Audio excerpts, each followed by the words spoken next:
que eu vou dizer hoje sobre oração é verdade. Calma, que esquisito dizer isso, né? É que é verdade, mesmo que o que eu fale sobre oração hoje não seja a sua experiência.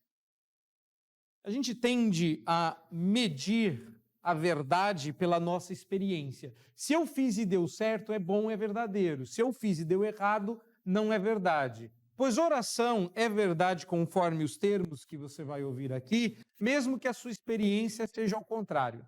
Mesmo que a sua experiência não tenha nada a ver com o que você está vendo aqui, ou que seja semelhante, mas não exatamente igual, porque a verdade não é determinada pela sua experiência, mas por Deus em sua palavra. Esse é o primeiro ponto, antes dos pontos, antes da gente começar. Então, o que eu vou afirmar sobre oração é muito sublime, é muito importante, é muito bonito, ainda que nem sempre a gente viva tal qual. Saibam, por exemplo, que não foi a soberania de Deus, nem a doutrina da eleição, a verdade da palavra sobre a qual Calvino mais se debruçou. Calvino escreveu muito mais sobre oração do que sobre essas doutrinas. E olha que ele escreveu muito. O que é curioso é que os seus filhos na fé, os descendentes da sua herança teológica, têm se tornado pouco dados à oração. Reunião de oração em igreja tradicional ou é para velho ou é porque a pessoa não sabia que ia ter e entrou errado naquele dia. E não acha isso esquisito, não, porque eu já passei por situação em que eu fui em reunião de oração e naquele bendito dia resolvi que ia levar a minha filha mais velha, que a gente promete que vai ensinar os filhos a amar a Deus e levar à igreja. Falei, vou à reunião de oração hoje. Quer ir comigo? E ela disse, quero, e fomos. E fomos os únicos a comparecer à reunião de oração. Agora, pastor, não é porque é pastor que tem chave de igreja, não. Geralmente a chave de igreja fica com os diáconos. Então nós sentamos lá fora, porque a igreja estava fechada. Nem a pessoa que abria a igreja para a reunião de oração lembrou de ir. E a minha filha disse, e agora? Vamos voltar para casa? Eu falei, não, nós viemos para a reunião de oração, nós vamos orar. Ela onde? Eu falei, aqui. Eu falei, pode? Pode, porque onde estiverem 2, 3 reunidos, ali estará o Senhor. E oramos eu e ela. Claro que depois ela falou, a gente podia ter orado em casa, né? Mas, ainda assim a gente encara esse desafio. A oração, meus irmãos, é o ar que o cristão respira. Eu não quero que falando toda hora, pelo menos, deveria ser. Então vocês entenderam, né? Isso aqui é verdade, mesmo que essa não seja a sua experiência. A oração é o ar que o cristão respira. É aquele momento em que a gente tira a água da cabeça do mundo para respirar o ar celeste e sentir o aroma de casa. A oração é aquele momento em que você para tudo para falar com o Pai. Para sentar com Deus e abrir o coração. Devia ser um momento delicioso. A gente vai começar a cantar um hino aqui nessa congregação para ele testemunhar contra nós no dia final. Bendita a hora de oração. Porque eu acho que se juntar tudo que a gente orou na vida dá 1 hora. Porque a sua oração não dura 5 minutos. Eu me lembro de uma situação em que o pastor, eu era seminarista naquela igreja, falou assim, nós vamos fazer uma oração silenciosa e nós oraremos por 5 minutos. Jesus voltou e não deu tempo de terminar, porque 5 minutos orando é muita coisa. Eu lembro que eu orei por mim, orei por todos os pecados, lembrei de pecado que eu não lembrava, e eu olhei no relógio, tinha passado 3 minutos. Falei, gente, o que eu vou fazer nos próximos 2 minutos? Eu tinha 2 opções, terminar minha oração e esperar, ou fingir que era crente e voltar a orar. Pois eu era seminarista, continuei orando. Orei pela igreja, pela pátria, pela família, pela teologia, pelo avanço da igreja, pelo reino, pela igreja perseguida. E terminei de orar, ainda não tinha todos os 5 minutos. O pastor, que acho que era na época muito mais crente do que eu, lá, parado. Enquanto não desse 5 minutos, ele não ia orar. Eu comecei a perceber o pessoal incomodado na igreja, o pessoal já começando a torcer que o pastor não empolgasse e orasse 6 minutos. No meu casamento, chamei o reverendo Onésio para orar. Ele orou por 10 minutos. E não parecia alguém que estava pregando, parecia alguém que estava fazendo uma oração curta, porque era alguém que tinha o costume de passar muito tempo na presença do Senhor. Joel Bick, certa feita, contou do testemunho de sua mãe, que já muito idosa e doente, não passava muito tempo acordada, e durante o seu dia ela apenas passava 4 horas acordada, e a família fazia um certo rodízio para estar com ela, e era um rodízio pesado. Não porque ela era uma velhinha que precisava de ajuda, mas é porque das 4 horas que ela passava acordada, 2 ela passava orando. E aí você pega um neto mal educado que fala assim, a vovó vai orar, e fala, meu Deus, 2 horas essa senhora vai ficar orando. Pois é. Ela não dormia nas horas que orava, ela dormia nas outras. Nossa familiaridade e intimidade com Deus, entretanto, não deveria se degenerar em distância ou irreverência. Porque a gente acha que Deus é distante demais, não vai ouvir a nossa oração, ou que Deus é perto demais e a gente pode chamar Ele de o cara lá de cima. Ao falarmos com o Senhor, conforme o Senhor Jesus, ou melhor, ao falarmos com o Senhor Deus, conforme o Senhor Jesus nos ensinou, somos gentilmente lembrados que falamos com o Pai, mas o Pai celeste, um Pai que está nos céus. E eu sei, meus irmãos, olhem para o texto agora, que quando a gente lê no verso 9, e a gente vai orar ao nosso Pai que está nos céus, gasta-se muito tempo falando da paternidade de Deus e de sua divindade. Mas a expressão em grego que o evangelista Mateus usou aqui é exatamente a mesma que ele vem usando durante todo o capítulo. Eu não sei por que cargas d'água o tradutor resolveu que agora ele é o Pai que está nos céus. Mas a expressão Pai Celeste, que você vai encontrar em todo o trecho anterior, é a expressão que você encontra aqui no verso 9. Então, só porque eu tenho bastante coisa para falar, depois você dá uma olhada em toda essa perícope. Quando ele começa a falar lá de doação, ele fala porque o vosso Pai Celeste, durante todo o capítulo 6, o ponto do Senhor Jesus é o Pai Celeste. Então não é nenhuma grande coisa que ele fale assim, vocês vão orar para esse Pai Celeste. Entretanto, me cumpre dizer que o nosso Pai é celeste, ou seja, está nos céus. Apesar do Senhor Jesus vir repetindo isso ao longo do capítulo. Então, ao sermos relembrados mais uma vez disso aqui, estamos sendo convidados a meditar no grande privilégio que é poder falar na condição de filho com um Deus que habita na majestosa glória dos céus. É como se você fosse... Hoje em dia não é grande coisa, que eu ia dizer, é como se você fosse filho do presidente, mas hoje em dia, se você for filho de algum político, isso é mais demérito do que mérito, né? Mas imagine que você é filho de alguém famoso, mas no bom sentido, também é uma coisa raríssima de acontecer. E você pudesse chamar aquela pessoa que todo mundo admira de pai. E você conhece fulano? Fulano é meu pai. E a mesma coisa com Deus. Aliás, eu acho que essa deveria ser a nossa relação. As pessoas deviam falar assim, nossa, você crê em Deus? Eu falei, não, eu não creio em Deus, ele é meu pai. Eu me lembro quando adolescente, numa reunião de jovens, eu estava no início da minha carreira como pastor, eu tinha acabado de entrar no seminário, eu ainda tinha uns 17, no máximo 18 anos, e me pediram para orar. E eu tinha acabado de passar alguns anos por uma experiência muito próxima do Senhor quando tinha tido leucemia. E orei como sempre orava. E uma pessoa que estava visitando a reunião me puxou de lado depois e falou assim, eu fiquei incomodada com a sua oração. Você fala com Deus como se vocês fossem íntimos.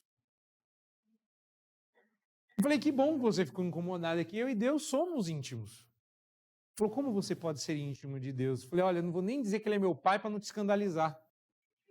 Pois é. Acontece que essa coisa maravilhosa que eu acabei de dizer nem é o meu primeiro ponto do sermão, porque qualquer judeu sabia que Deus se revela como Pai. É uma novidade que Jesus está trazendo aqui. Nossa, nunca antes na história desse mundo chamamos Deus de Pai e Jesus veio com esse negócio de paternidade divina. Ao contrário, a nação de Israel sabia que Deus lhe era por Pai. E você também já sabe disso, pois uma das tipologias a respeito de Jesus no Antigo Testamento, que nós lemos quando estávamos falando sobre os nomes do Redentor, dizia exatamente isso. Ou vocês se esqueceram de Oséias 11:1? Quando Israel era menino, eu o amei, e do Egito chamei o meu filho. Ou seja, Deus está falando da saída do Egito do povo de Israel, chamando eles de filhos e se revelando como pai. Então não é uma novidade. Nós não estamos falando aqui que o primeiro ponto do sermão, ou a primeira coisa a se destacar nessa oração é a paternidade. Somos lembrados de que ela está aí e que é um grande privilégio da nossa parte. Então, por mais que não seja uma novidade, Jesus nos ensinando a chamar Deus de Pai. A única coisa diferente é que agora ele não é o pai da nação a qual eu pertenço, mas meu pai. E há uma pequena e sutil inversão aqui. A novidade não é que Deus é revelado como pai, a novidade nesse texto é esta sutil inversão de expectativa. Se você nasceu em Israel, Deus é seu pai. Jesus está dizendo que não. É que você, ao ter Deus como pai, pertence a uma nova nação. É uma pequena, sutil inversão, mas importante. Eu nasci em Israel, então Deus é meu pai. Não, não. Deus é seu pai, por isso você pertence à nação de Israel. Ao novo Israel, pelo menos. Você não é filho porque pertence à igreja. Você não é filho porque pertence... Olha que curiosidade histórica, né? Justo hoje no batismo eu tenho que falar exatamente isso. Você não é filho de Deus porque você nasceu de casal presbiteriano, ou porque é filho do pastor, ou porque foi criado na igreja, mas porque Deus é seu pai, então você pertence à igreja. Você só pertence ao povo escolhido se for filho. E é por isso que quando a gente vai falar com esse Deus, nós precisamos nos lembrar de 3 coisas. Eu quero falar delas, mas não sem antes lembrar vocês do que a gente já sabe. A gente está vendo as 3 formas de piedade. O capítulo 6 está falando das 3 formas de piedade judaica: esmola, oração e jejum. Da última vez que nos vimos falando sobre oração, nós aprendemos que não... É o trecho imediatamente anterior aí do texto bíblico, versos 5-8. Da última vez que nós nos encontramos, aprendemos que não deveríamos transformar esse momento íntimo de comunhão com Deus, esse momento sublime de comunhão com Deus, em uma oportunidade para se exibir. Afinal, quando nós oramos, para quem que a gente ora? Não é para Deus? Então, por que você está tão preocupado com o que os outros vão pensar de você? Quando você fala com seu marido, quando você fala com seus pais, você fica preocupado com o que os outros vão pensar da maneira como você fala com os seus pais? Recentemente estávamos num carro de uma irmã, nem está presente, então a gente pode falar bem dela, e ela pegou uma das minhas filhas se referindo a mim como papai. E ela falou assim: nossa, você chama o seu pai de papai? Falou: não, chamo meu pai de pai, né, papai? Pois é. Ela não está preocupada com o que você vai achar da maneira como ela fala. Ela tem intimidade, é criada com, falou normal. Por que você está tão preocupado com o que os outros vão achar da sua oração? Está falando com seu pai? Eu sei que a gente não devia se importar, mas a gente se importa, porque nessas horas a gente teme mais os homens do que a Deus. Não deveríamos transformar nossa doce comunicação com Deus em uma entediante ladainha. Nós também vimos isso. E aí você fica repetindo, dizendo coisas sem conexão, e às vezes se perde na oração. Eu vou ajudar você hoje com esse negócio de se perder na oração. Então hoje isso vai ser resolvido. Mas lá atrás eu falei sobre esse negócio de você ficar meio perdido e zureta na oração, e para pensar no que vai falar, usar o nome de Deus em vão. Oh, meu Deus, meu Pai, meu Pai, meu Deus, meu Deus, meu Pai. Isso é errado. Isso é ladainha. Isso não deve acontecer. Repetir sem dizer nada. Quer com fórmula, quer com jeito desajeitado de falar como quem balbucia, não é orar. Quer pensar no que vai falar? Pensa. Mas não fica, ó Deus. Tem gente que fala assim, ó Senhor, Senhor. Porque vai falar com o Senhor é chamar ele de Senhor, mas o ó Senhor anterior é porque estava pensando no que ia falar. Peraí, você não estava pensando no que ia falar? E por fim, nós também aprendemos, vocês se lembram, que nós deveríamos orar com confiança e intimidade. Deveríamos buscar a Deus com fé, porque além de ser impossível de agradar a Deus sem fé, nos lembra o autor aos Hebreus que é necessário que aquele que se aproxima de Deus creia que ele existe e que se torna galardoador daqueles que o buscam. Hebreus 11, 6. Você devia orar com confiança, orar com intimidade, chamando-o de Pai. Mas isso é tudo que a gente tem para aprender sobre oração? Óbvio que não. Nós estamos agora diante da oração do Senhor e nem mesmo após a minha exposição de hoje nós teremos aprendido tudo que tem para aprender sobre oração. Eu espero que essas mensagens, contudo, te encorajem a saber mais sobre o tema, mas, acima de tudo, te estimule a orar corretamente. Eu tenho focado nas orações comunitárias, nas orações na igreja, nas orações que você vai fazer aqui no culto para ajudá-los. Mas esses princípios servem também para as orações em particular e em casa. A primeira grande lição que nós aprendemos com a oração do Senhor, conforme nos ensinada por Jesus Cristo, é a seguinte lição: corrija as suas prioridades. Corrija as suas prioridades. Nossas orações precisam ser mais teocêntricas. Mas normalmente recorremos a Deus por causa de alguma situação que nos aflige, e isso torna as nossas orações antropocêntricas, ou seja, focadas em nós e em nossos problemas. A gente só diz Senhor porque é religioso, não é porque é crente. Porque você sabe que tem que dizer assim, precisa ligar a oração. Aí você liga, Senhor, e começa, eu, meus problemas, minha vida, meus negócios, minhas dores, meus sofrimentos, me ajuda. Reservamos normalmente muito pouco espaço para falar de Deus nas nossas orações. Você já se pegou com dificuldade de falar sobre Deus para ele? Quando você ama alguém, quando você está apaixonado por alguém, o que mais te dá prazer? Falar dessa pessoa para ela. Não é? Cadê? A minha sumiu ali, cadê? Ah, sim. Então vou olhar para as meninas. Então, quando eu olho para elas, eu falo, vocês são tão bonitos, uma gracinha. Até se comportam na frente dos outros, que maravilha. Tão crentes. A gente gosta de falar delas para elas. Para minha esposa, eu dizia, como você é bonita, como você me agrada, como você me abençoa. Por que quando a gente fala com Deus é sobre mim o assunto? Sobre os seus problemas, mas não sobre Ele. A primeira pessoa que ocupa a mente do Senhor Jesus nessa oração é o próprio Deus. Eu me lembro de muitos choques culturais que eu tive na África do Sul quando nós nos mudamos para lá.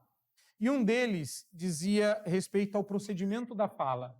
Eu não estou falando do sotaque, porque sotaque você nunca vai deixar de ter, até em português eu tenho, então tudo bem. Eu sempre tentava me fazer como um deles para ver se eu conseguia me passar, nunca dava certo. Mas eu era muito maltratado quando eu cheguei. Eu sempre falei inglês, quando eu fui para lá eu falava inglês, mas eu percebia que as pessoas não me tratavam bem, achava que era por causa do inglês. Não era. é porque eu era mal educado à vista deles. Eu chegava e dizia, bom dia, quero isso. E eu ainda me achava o máximo dizendo bom dia. Descobri que existe um procedimento de fala. Você não pode chegar para alguém e falar assim, bom dia, eu gostaria disso. Você tem que chegar assim, oi, bom, como está o seu dia? Primeira coisa, demonstre interesse pela pessoa. Como está o seu dia hoje? Tudo bem com você? Eu poderia te perguntar alguma coisa? Você pode responder agora? Pois não. Aí você fala assim, nossa, mas às vezes você está com pressa. Pois é. Certa feita, a Riane passou mal, ela foi pular de um sofá para o outro, calculou mal, caiu com a cabeça no chão. Aí ela apagou, a gente levou ela para o hospital. Você não pode chegar com a criança apagada e dizer assim, eu preciso de ajuda, porque você vai ser maltratado. Então, eu cheguei lá, não tinha nem convênio direito, meu convênio era bem pobrezinho. Eles me trataram super bem, porque eu fui educado. Eu cheguei, boa noite, boa noite. Como foi sua semana? O seu dia? Você está bem?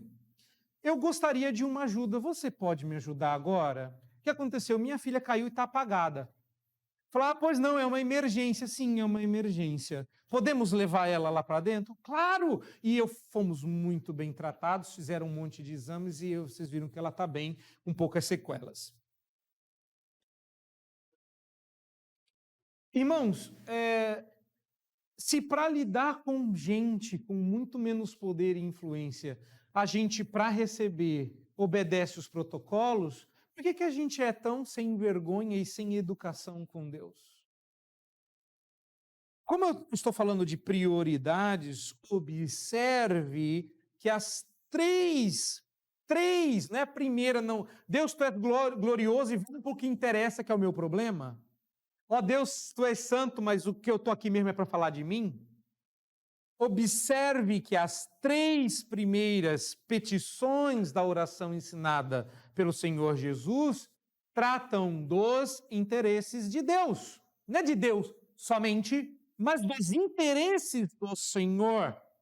Todas as nossas questões pessoais, ou as questões pessoais dos discípulos, são inicialmente deixadas de lado. Vós orareis assim. E a ordem é: coloque a pessoa de Deus em primeiro lugar. Porque é da pessoa de Deus. Vamos olhar para o texto? Então, primeira coisa, primeiro é colocada a pessoa de Deus, Pai nosso que estás no céu. Desta pessoa decorre sua glória, santificado seja o seu nome, e sua majestade venha o teu reino, e sua soberana vontade seja feita a tua vontade, assim na terra como nos céus. Para, em quinto lugar, nós entrarmos em cena com os nossos pedidos. Vamos de novo, acompanha aí. Pessoa de Deus, sua glória, majestade e vontade. Pai nosso, santificado, venha o teu reino, seja feita a tua vontade. Meus irmãos, precisamos gastar mais tempo e esforço quando oramos glorificando e louvando a Deus em primeiro lugar. Você está cheio de dores, cheio de dificuldades, doido para falar do que te interessa, mas quando nós somos educados, porque é falta de educação espiritual e religiosa, falar com Deus primeiro sobre você, porque é falta de educação falar de você para as pessoas em primeiro lugar. Oi, como é que eu estou? Está tudo bem comigo? Você se interessa pela minha vida? Gente, que espécie de conversa é essa? Pois se com Deus é muito mais profundo. Sua oração é egoísta e egocêntrica, está errada quando o primeiro alvo da sua oração é você. E eu sei que a gente não faz isso, porque o que eu digo aqui é verdade, mesmo que a sua experiência desminta. Então, a primeira pessoa da oração é Deus. A primeira glória que interessa é a de Deus. A primeira vontade que interessa é a de Deus. Os primeiros interesses que importam são do reino de Deus. Por isso eu falei pessoa e interesses. Orar me ensina que eu não sou a prioridade da minha vida. Por isso que é bom orar. Porque isso ensina você, educa você a mostrar que você não é o personagem principal da sua história. Você não é a prioridade da sua vida. E Deus não é um Papai Noel cósmico para o qual recorrer quando queremos algum mimo. Ele não é.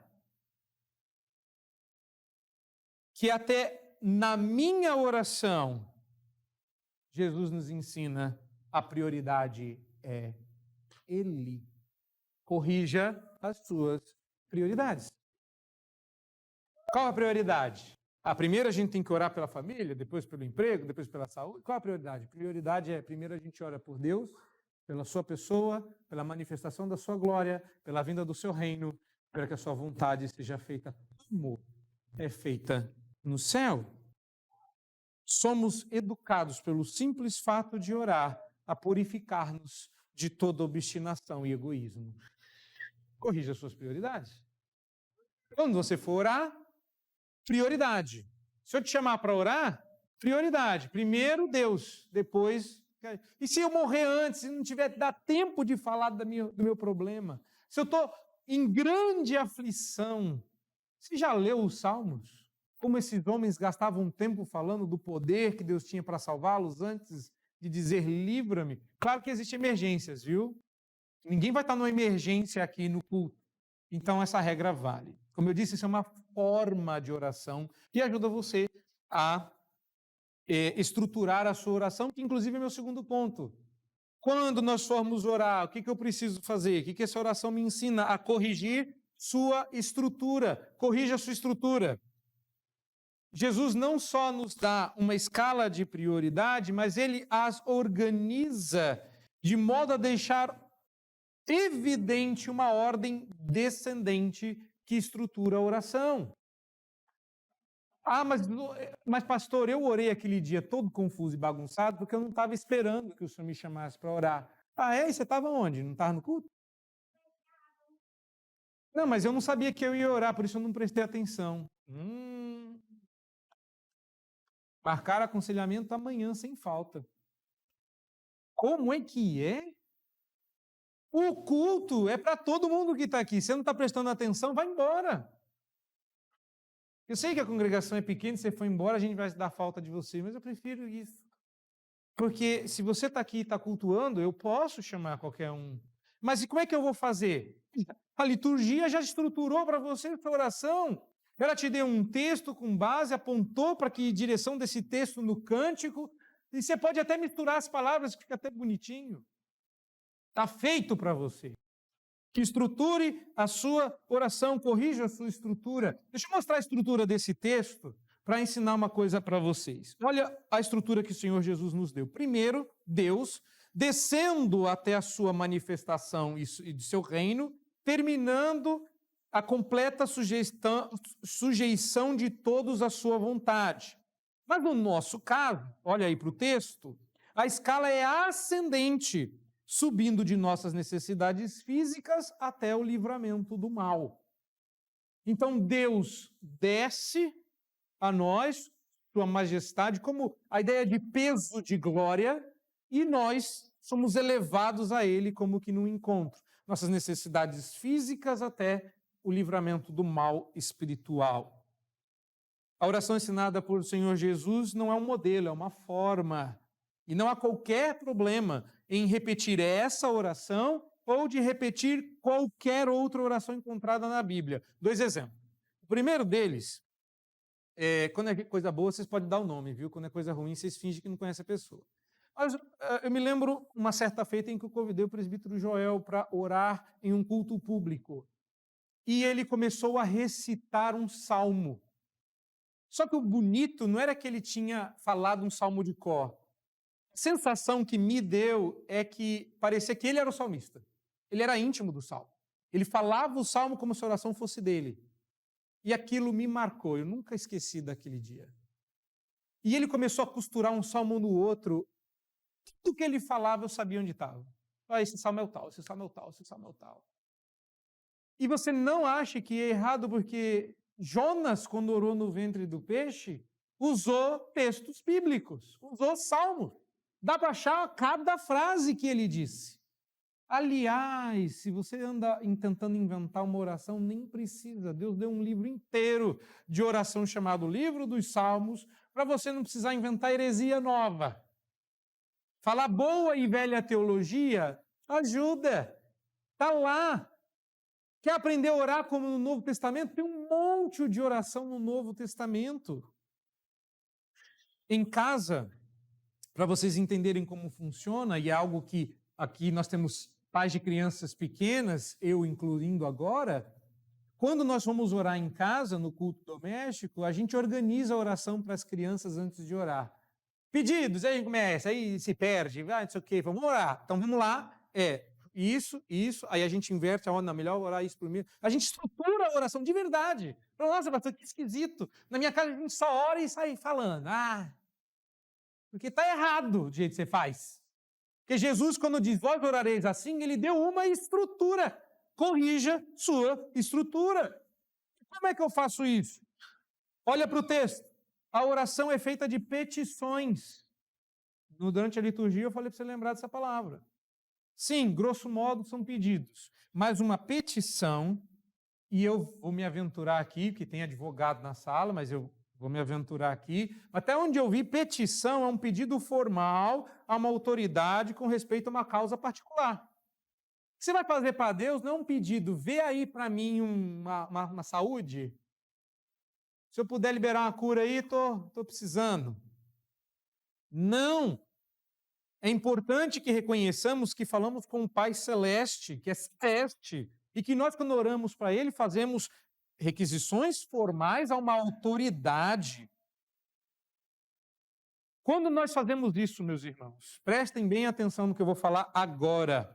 É importante que você se lembre que uma oração é feita de petições, porque quando você faz assim com Deus, você reconhece que Ele está presente em autoridade sobre suas obras. Você já ouviu isso em algum lugar? E se isso é assim, portanto, Ele é a fonte de todo o bem que nós possamos almejar. Quando você ora a Deus de maneira estruturada, você reconhece, estruturado, ou seja, uma petição é algo formal, você está reconhecendo que Ele está presente em autoridade sobre as suas obras e Ele é a fonte de todo o bem que você possa almejar na sua vida. E segundo o Senhor Jesus, o maior bem do homem é o próprio Deus, sua pessoa e sua glória, e não aquilo que porventura você possa pedir na sua oração. O maior bem do homem é Deus. Afinal, o que Ele nos deu é maior do que tudo que você possa pedir. Ele se nos deu. Ele deu a si mesmo. E é por isso que Ele é a nossa prioridade. Como é que eu faço para estruturar a minha oração de maneira correta? Primeiro, mostre interesse pela glória de Deus. Deseja a manifestação do seu reino. Faça isso com submissão à sua vontade. Depois, procure com humilde dependência, com consciência de suas faltas e consciência de seus limites. Essas são as 6 cláusulas que estruturam a oração. Vou repetir porque eu sei que tem gente anotando. Primeiro, mostre interesse pela glória de Deus. Você acha que a glória de Deus está lá, é bonita, mas boas. De que me vale a glória de Deus se eu não tenho um namorado? Mostre interesse na glória de Deus. Desejando a manifestação do seu reino. De que me vale Deus manifestar o reino se a gente não pode nem se reunir quando o governador fecha as portas? Depois, busque-o com submissão à sua vontade. Ninguém determina nada para Deus. Ninguém, e presbiteriano não determina, pede com força. Pede como quem manda. É errado do mesmo jeito. Procure a Deus com humilde dependência, consciência de suas faltas e consciência dos seus limites. Dependência, para comer preciso do Senhor. Consciência das suas faltas, perdoa os meus pecados. Consciência dos seus limites, não dou conta de encarar o mal, livra-me das tentações. Terceiro e último, o que essa oração me ensina? A me corrigir minhas prioridades, corrigir minha estrutura, mas também ensina a corrigir meu senso de comunhão. O que é isso? Não sei se é o caso, mas você já havia notado que toda a oração está na primeira pessoa do plural? Olha aí. Vós orareis assim. Pão, Pai nosso, pão nosso, nossas dívidas, nossas tentações. Você já reparou que quase toda oração que a gente faz é egoisticamente na primeira pessoa, do singular? Meu Deus, eu te peço, eu oro. Jesus nos ensina a orar como membros de uma comunidade. Quando oramos, principalmente em público, não podemos ser egoístas. Oramos como irmãos uns dos outros. E o pior, eu ainda peço para você nos dirigir a Deus em oração. Ou seja, fulano vai falar em nosso nome. E chega lá, o fulano fala assim, não, vou falar só no meu. Eles que lutem. Que isso? Perdoa o meu pecado, livra a minha barra. Eles que cada um peça pelo seu. Quem vai orar aqui? É isso que você está dizendo quando a sua oração não está no plural. Mas, pastor, eu não sei conjugar verbo. Pedagogos aqui, você procura eles. Vai ter que conjugar os verbos na primeira pessoa do plural. É nós. Quando você ora, é nossos pecados, é nosso Pai, é nossas dívidas, são nossas tentações. É o nosso povo, nossa igreja. E nossa vida, porque nossas vidas, plural está errado, ninguém vive mais de uma vez, então é nossa vida, dizia o meu professor de português no seminário. Talvez por causa do advento das redes sociais, nós hoje tenhamos exacerbado essa coisa de trazer a público nossa intimidade, e por isso a gente considere como justo a oração ser uma postagem falada. Ou seja, é a chance da gente fazer uma oração individual em público. Não é. Suas intimidades são para Deus. Meus irmãos, quer falar eu? Quer falar dos seus problemas?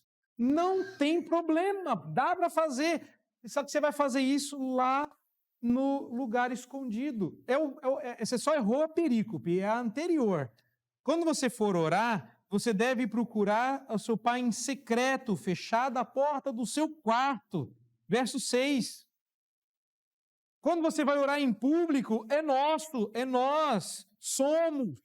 É para isso que serve a oração do quarto de portas fechadas. Lá você pode dizer eu. Mas aqui é nós. Porque nós participamos. Se você está falando eu, por que eu devia terminar a oração dizendo amém? Vamos orar com fulano. Pai, eu te peço, eu já não falo amém. E se você começar a reparar, eu não falo mesmo. Eu não falo. Se você orou, qualquer lugar do mundo, se a pessoa pediu para orar e ele falou eu já não falo amém. Porque eu falo, Deus, agora é comigo. Eu vou pedir por mim, porque ele me esqueceu. Não falo. Porque ele não está me representando, ele não está me ajudando, ele não está falando em meu nome. E o pior, tem gente que fala em meu nome, fala umas heresias e eu também não falo amém no final. Vocês têm que começar a reparar mais. Não falo. Se a pessoa está falando nós, e o que ela falou não é bíblico, não falo amém no final. Porque eu só posso falar amém com aquilo que eu concordo. Então eu tenho que entender a língua, eu tenho que concordar com a teologia, vai afunilando, hein? Meu Deus, se eu falar uma heresia e eu terminar a oração e só 3, 4 falar amém, é que deu ruim. É por isso que 3, 4 só fala amém de vez em quando. Porque o pessoal prestou atenção no que você falou e precisamos ver isso aí. Todas as orações em público devem procurar ser feitas no plural. Esse é o senso de comunhão que Jesus estabelece nessa oração, que é algo tão forte e foi levado tão a sério na igreja primitiva, que a igreja primitiva, proibia vigorosamente que não cristãos recitassem a oração do Senhor. Você está entendendo isso? Que esse negócio de vamos dar a mão em um ambiente não religioso, escola, trabalho, vamos todos orar o Pai Nosso aqui, isso na igreja primitiva era proibido. E caso vocês não tenham reparado, quando isso acontece eu também fujo.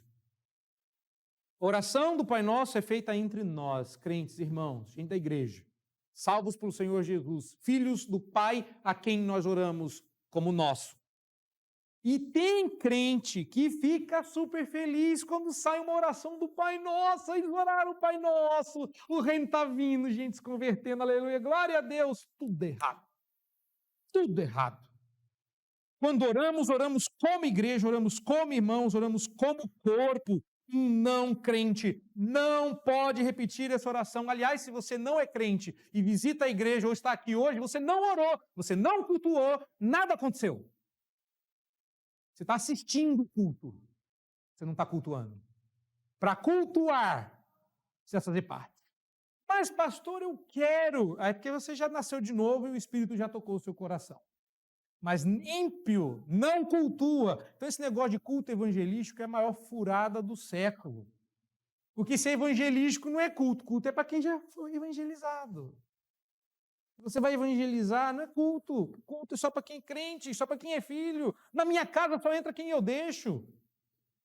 Dependendo do governo, tem gente entrando na casa dos outros sem essa permissão. Mas até hoje, não entra na minha casa quem... E só mora comigo. Ok, na minha casa só entra quem eu deixo. Mas só mora comigo quem é minha família. Só pode me chamar de pai que é meu filho. Na minha casa, minhas filhas, né? Na minha casa só nasce flor, né? Só tem mulher. Se me chamou de pai e tem voz de homem, eu corro. Não tenho filho homem, tenho filho com bigode, sai fora. Entenderam? Você vai chamar Deus de pai, faz isso com seus irmãos. Oremos no plural, oremos como irmãos e não nos regozijemos quando ímpios repetem pecaminosamente essa oração. Oramos no plural para que possamos, ao ouvir a oração, terminar com amém. Mas essa é uma recomendação paulina. 1 Coríntios 14, 16. Se você for rápido, dá tempo de você abrir. Se não for, só ouça. 1 Coríntios 14, 16, Paulo fala exatamente sobre o amém no final da oração. E ele diz, que farei, pois? Orarei com o espírito, mas também orarei com a mente. Estrutura, prioridade, sei o que estou falando. Cantarei com o espírito, mas também cantarei com a mente. E se tu bendisseres apenas com o espírito, como dirá um indouto o amém depois das tuas ações de graças, visto que não entende o que dizes, porque tu, de fato, dás bem as graças, mas o outro não é edificado. Está aqui. Então não é chatice do pastor não dizer amém depois de certas orações, é obediência à direção do apóstolo Paulo em 1 Coríntios. Bom, meus irmãos, eu sei que não é tudo o que dá para dizer nesse texto, mas é só o que eu reservei dizer para hoje, porque a minha ideia é ajudá-los de uma maneira mais panorâmica. O ideal seria que nós vasculhássemos cada uma dessas orações, dessas petições. Eu só vou dar uma ajudinha no final para você anotar um mnemônico para você entender aí como é que Deus estrutura a nossa oração de baixo para cima. Ele estruturou como pão, perdão e proteção. Basicamente isso que ele está dizendo. Tem um sermão para isso, mas eu não vou trazer ele para cá, porque a nossa próxima mensagem nessa série é para encerrar esse período. Lembrando que essa série é uma série entre, né? Estamos nos preparando para aquela que vai durar, sabe-se lá quanto tempo. Tá? Eram para ser 3 sermões, eram para ser 4 sermões, eu preguei 2, faltaram 2. Mas eu espero que se você entendeu o suficiente para corrigir suas prioridades, corrigir sua estrutura e corrigir seu senso de comunhão, isso já ajuda tanto a sua oração, já abençoa tanto a Igreja de Cristo. Semana que vem já está valendo. Então, se vocês precisarem ouvir esse sermão de novo, cobrem o nosso irmão para que ele poste logo para você decorar o que tem que fazer. Mas já está valendo. Aliás, vocês repararam como os nossos irmãos presbíteros fizeram certinho? Um foi meu mestre que treinou, o outro fui eu que treinei. Os dois mereciam apanhar se não fizessem certo. Mas isso é para mostrar para vocês que é uma grande responsabilidade ser um presbítero. Quando eles oram, a gente aprende. Quando eles erram, a gente se lasca. Por isso é uma grande responsabilidade, um grande privilégio.